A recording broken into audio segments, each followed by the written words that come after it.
அண்ணே 1 கிலோ தக்காளி 500 ரூபாய். 1 கிலோ தக்காளி 500. இந்த கேரட் 1000 ரூபாய் கிலோ. 1 கிலோ கேரட் 1000 ரூபாய். ஆமாண்ணே. எஸ் எஸ் எஸ் உண்மையிலே பார்த்தீங்க அப்படின்னா இன்னைக்கு வந்து பிசி பார்ட்ஸ் ரேட்டுன்றது ரொம்ப ரொம்ப ஏறி போயிருக்கு. உதாரணம் சொல்ல கேளுங்க, வெறும் 64 ஜிபி ரேமோட ப்ரைஸ் மட்டும் பார்த்தீங்க அப்படின்னா ஒரு பிளேஸ்டேஷன் 5ஓட ப்ரைஸை விட அதிகம். ஸோ இந்த அளவுக்கு பிசி பார்ட்ஸ் ரேட் ஏன் ஏறிக்கிட்டு இருக்கு? இந்த டைம் பிசி பில் பண்ணுறது சரியா? ஏன் பண்ணலாமா பண்ணக்கூடாதா? இது என்ன பிரச்சனை, ஏன் நடக்குது, இது மாதிரி நடந்துச்சு அப்படின்றான்னா இந்த வச்சு பார்க்க போகிறோம். அப்போவே சொல்ல வந்துட்டேன். ஹலோ சோல்ஜர்ஸ், வீடியோ பார்த்து லைக் பண்ணிங்க. இந்த வீடியோ பிடிச்சா முக்கியமாக கீழே ஹைப் ஏற்றி விடுங்க. அப்போ அது மாதிரி டெக்னிக்ஸ் நான் போட முடியும். அப்புறம் வாராவசர பயிலாம் நான் கந்தசாமி. இந்த ஷோ கேஜெட் கந்தசாமி.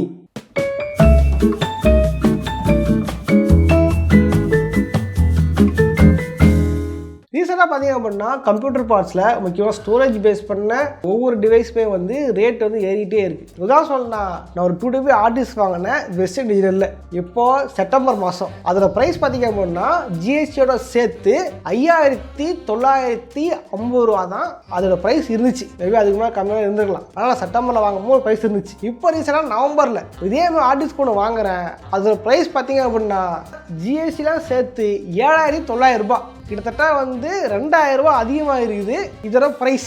எந்த ஒரு அட்வான்ஸ்மெண்ட்டும் இல்லை, எந்த ஒரு ஸ்டோரேஜ் எக்ஸ்ட்ராலாம் கிடையாது. அதே டிவைஸ் அதே ப்ராடக்ட்டு, ரேட்டு மட்டும் ஏறி இருக்கு சமீப காலத்தில். இது வெறும் ஹார்ட் டிஸ்கில் மட்டும் இல்லை, ரேம்லேயுமே வந்து இந்த பிரச்சனை இருக்குது. சரியா சொன்னால் ரேமில் கோசியர் வெஞ்சன்ஸ் RGB DDR5 ரேம் பார்த்தீங்க அப்படின்னா 16 GB ரேமு $375.76 இருந்த அதே ப்ராடக்ட்டு இன்னைக்கு ரேட்டில் பார்த்தீங்க அப்படின்னா $899 விற்கிது.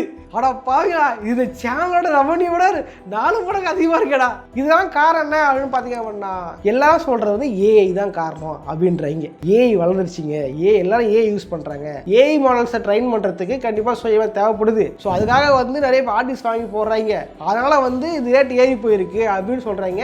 டிமாண்ட் அதிகமாகிடுச்சு அப்படின்னு சொல்கிறாங்க. பொதுவாக மார்க்கெட்டில் ஒரு பொருள் டிமாண்ட் அதிகமாகிடுச்சுன்னா ரேட் ஏற்றுவாங்க, அது காமன் தான். பட் இன்னும் சொல்ல என்ன அப்படின்னா ஆஃப்லைன் மார்க்கெட்லாம் கேட்டு பார்க்கும் பொழுது ஹார்ட் டிஸ்கே வர்றது இல்லை. நாங்களே பிசி பில் பண்ணுறதுக்கு ஹார்ட் டிஸ்க் என்ன பண்ணுறதுன்னு தெரியல. வடகாசு வந்து பதிக்கிட்டாங்கன்னு நினைக்கிறேன். 1000 காப்பி பஞ்சாங்கம் பிரிண்ட் பண்ணுறதுக்கு எதுக்காக சிவகாசி போறீங்க? அங்கேருந்து வர்றது அங்கேயே அமுக்கிட்டாங்களா தெரில, எங்களுக்கு வரவே மாட்டேங்குது அப்படின்ட்டு ஆஃப்லைனில் வந்து எல்லாம் சொன்னாங்க. வேறு யாரில் கணேசன் சொன்னான். பட் உண்மையை பார்த்தீங்கன்னா ஏஐனால இந்த பிரச்சனை இருக்க கேட்டிங்கன்னா ஏஐனாலையும் இருக்கலாம் அப்படின்றது தான் பொதுவாக சொல்லப்படுது. இந்த மாதிரி பிரச்சனை இதுதான் மோதல் வேணா இல்லை. இந்த மாதிரி பார்த்தீங்கன்னா சில ஆண்டுகளுக்கு முன்னாடி கிராஃபிக்ஸ் கார்டுக்கு இந்த பிரச்சனை இருந்துச்சு. 2019-20 டைம்லாம் பார்த்தீங்க அப்படின்னா கிராஃபிக்ஸ் கார்டு கிடைக்காது. என்னுடைய ஒரு புது கிராஃபிக்ஸ் கார்டு அனௌன்ஸ்மெண்ட் பண்ணுவான், மார்க்கெட்டுக்கு வந்துச்சுன்னு சொல்லுவான், வேறு பிராண்டுக்கு வந்து அவன் கார்டை விற்றுருவான். அவனுக்கு வந்து மேலே ஃபேனு இதெல்லாம் போட்டு விற்றுருவானுங்க. பட் அப்படி இருந்துமே கிராஃபிக்ஸ் கார்டு வந்து யாரும் கிடைக்காம இருந்துச்சு. யாருக்கிட்ட கிராஃபிக்ஸ் கார்டு இல்லை.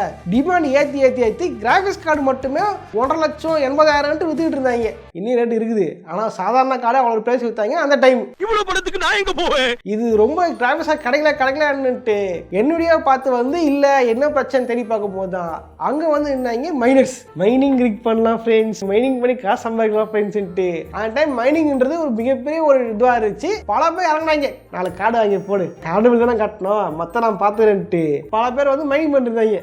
மைனிங் மட்டும் பண்ணலாம் வச்சுக்கேன், நம்ம வேலைக்கே போவேண்டாம்டா, கிராஃபிக்ஸ் கார்டை வாங்கி போடுறியா, வீட்டில் பாட்டு ஓடுங்கிறது ஏசியை போடு, அப்படியே ஓட விடு, அது பாட்டு ஓட நம்ம காசு வரும், பக்காதுலேயே சாப்பிடலாம் மச்சான், எதுவுமே வேலைக்கே போவேண்டாம் அப்படின்ட்டுலாம் பல பேர் பேசியிருக்காங்க. நான் ஆச்சு பரவாயில்லையா அப்படின்ட்டு அப்படியே திரும்பி என் பாக்கெட்டை பார்த்து தெரியுது, உங்ககிட்ட ஒரு ஆர்டிஸ்ட் வாங்க கூட காசு இல்லை, எதுக்கு இதெல்லாம் யோசிக்கிறேன்ட்டு என் பர்சனை பார்த்து காத்து போய் அந்த நேரத்தில் நிறைய பேர் மைனிங் பண்ணுறேன்ட்டு எல்லாரும் போய் சொரணம் தோணுறதுனால யாருக்குமே வந்து தங்கடிக்காமல் போயிடுச்சு. அந்த டைம் பைக்கில் வேற கதை, இந்த பைக்கு கிடையாது, பைக் கிராஃப்ட் மாதிரி சொரணம் தோணுறது கிடையாது, வேற கதை. அந்த டைம் பார்த்தீங்க அப்படின்னா கிராஃபிக்ஸ் கார்டு தடுப்பாக ரொம்ப அதிகமாக இருந்ததுனால இதுதான் சேம் டைம் வந்துட்டு பதிவு வச்ச கார்டு எல்லாத்தையும் என்ன பண்ணாங்க அதிக ரேட்டு வித்துக்கிட்டு இருந்தாங்க.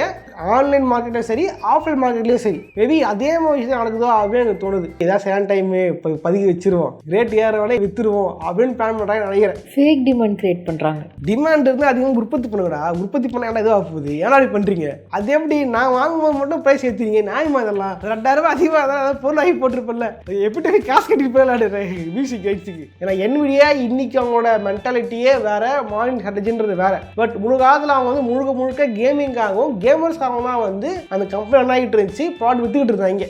RTX 3060 வந்து இது மைனிங்லாம் பண்ண முடியாது, இது ஒன்லி ஃபார் கேமர்ஸ் தான், கேம் வச்சிங்க மைனிங் பண்ண முடியாத அளவுக்கு லாக் பண்ணிலாம் கொடுத்தாங்க, இந்த கார்டை ரிலீஸ் பண்ணாங்க. பட் அப்படின்னு தட்டுப்பாடு இருந்துச்சு. அப்புறம் காலப்போக்கில் மைனஸ் வந்து அழிஞ்சு போனதுக்கப்புறம் அந்த கார்டு பிரச்சனை ஒழிஞ்சுது. இப்போ புதுசாக ஏஐ ஏஜென்ட்ஸ் எல்லாரும் வந்து ஏஐ ட்ரைன் பண்ண ஆரம்பிச்சிட்டானுங்க, வீட்டுக்குள்ளே உட்காந்து ஏஐ பண்ணிட்டு இருக்கானுங்க அப்படின்ட்டு தான் இதை வந்து ஒரு டிமாண்டாக சொல்லப்படுது. பட் இது எந்த அளவுக்கு நம்புற மாதிரி எனக்கு தெரியல. ஏதாவது பெரிய பெரிய கம்பெனிஸ் பண்ணுறாங்க ஓகே, பட் எல்லாருமே பண்ணுறாங்க அப்படின்னு சொல்ல முடியுமா எனக்கு தெரியல. மேபி இது ஒரு காரணமாக வச்சுக்கிட்டு ஃபேக் டிமாண்ட் கிரியேட் பண்ணுறாங்களோ எனக்கு தோணுகிறது. இந்த டைமில் நம்ம வந்து பிசி பில் பண்ணுறது சரியாக கேட்டிங்கன்னா இதுதான் மிக பிரச்சனை. ஏன்னா ஒரு 2 மாதத்துக்கு முன்னாடியோ 5 மாதத்துக்கு முன்னாடியோ ஒரு 40K பட்ஜெட்டில் பிசி காம்பனன்ட்ஸ் எல்லாம் கரெக்டாக ப்ரிப்பேர் பண்ணி நீங்கள் வந்து வாங்கலாம்னு பிளான் பண்ணியிருப்பீங்க தெரியுமா. அன்னைக்கு வந்து வெறும் 40K இருந்த அதே ப்ராடக்ட்ஸு இப்போ பார்த்தீங்க அப்படின்னா 70K நீங்கள் ஸ்பெண்ட் பண்ணுற மாதிரி ஆகிடும் இந்த ஹார்ட்வேர்ஸோட விளையாடுறதால. ஸோ மக்களே, இந்த வாட்டி பிசி பில் பண்ணுறது ரொம்ப கஷ்டமாக இருக்குது. ஒரு மாதம் 2 வெயிட் பண்ணுங்க, ஃபெப்ரவரிக்கும் வெயிட் பண்ணி பாருங்க, கண்டிப்பாக ப்ரைஸ் கம்மியாகும்ட்டு சார் சொல்லியிருக்காங்க.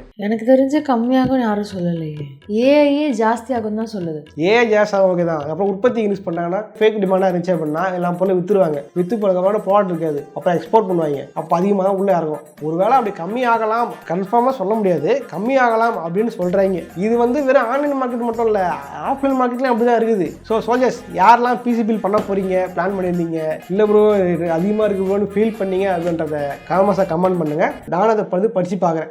ஓகே இதை வச்சு லைக் பண்ணுங்கள், ஃபஸ்ட்டாக ஷேர் பண்ணுங்கள். இந்த வீடியோவில் வந்து ரொம்ப டெக்னிக்கலாக ரொம்ப டீட்டெயிலாக சொல்லியிருக்க மாட்டேன், நிறைய பேர் வந்து புரியலை கொஞ்சம் இதாக சொல்லியிருந்தீங்க போன வீடியோஸ்லாம். ஸோ அதனால் வந்து கொஞ்சம் கம்மியாக இது பண்ணிக்கிட்டேன். இன்னும் டெக்னிக்கல் டீட்டெயிலாக சொல்லணும் அப்படின்னா சொல்லுங்கள், கண்டிப்பாக நான் வந்து அது வரக்கூடிய டீட்டெயிலாக சொல்ல பார்க்குறேன். ஸோ வந்து இந்த டிமாண்ட் ஆர்டிஸ்ட் டிமாண்ட்றது பெரிய பிரச்சனையாக இருக்குது. இதை பற்றி நினைக்கிறீங்கன்னா காமர்ஸாக கமெண்ட் பண்ணுங்கள். ஏன்னா நானே வந்து இந்த ஸ்ட்ரீமிங் மாதிரி பிசி தெரியுமா, அந்த பிசி ஒரு ஆர்டிஸ்க்கு வாங்கி போட்டு எபிக் ஸ்டோர்லேருந்து ஜிடிஎஃப் ஏற்றலான்னு பார்க்கும்பொழுது தான் இப்படி ஒரு பிரச்சனை எப்படி பழைய போயிடுச்சு. பட் என்ன பண்ணுறது, நம்ம ஸ்ட்ரீம் பண்ணணும் இல்லையா, அதுக்காக தான் ஆர்டிஸ்ட் வாங்கி போட்டு வச்சிருக்கேன். இனிமேல் நம்ம லைவ் பண்ணுறேன், ஓகேவா, கேம் லைவ் யூஸ் பண்ணிட்டு இருக்கேன், ஸ்ட்ரீம் பண்ணிட்டு இருக்கேன். கண்டிப்பாக வந்து ஒரு டைம் பண்ணுவேன், ஓகே, நீங்கள் எதாவது பார்க்கும்போது லைவ் வந்துருந்துச்சுன்னா கண்டிப்பாக வந்து பாருங்கள், என்ஜாய் பண்ணுங்க. ஓகே இதே மாதிரியான இன்னொரு சுவாரஸ்யமான வீடியோவில் சந்திக்கிறேன். Okay bye.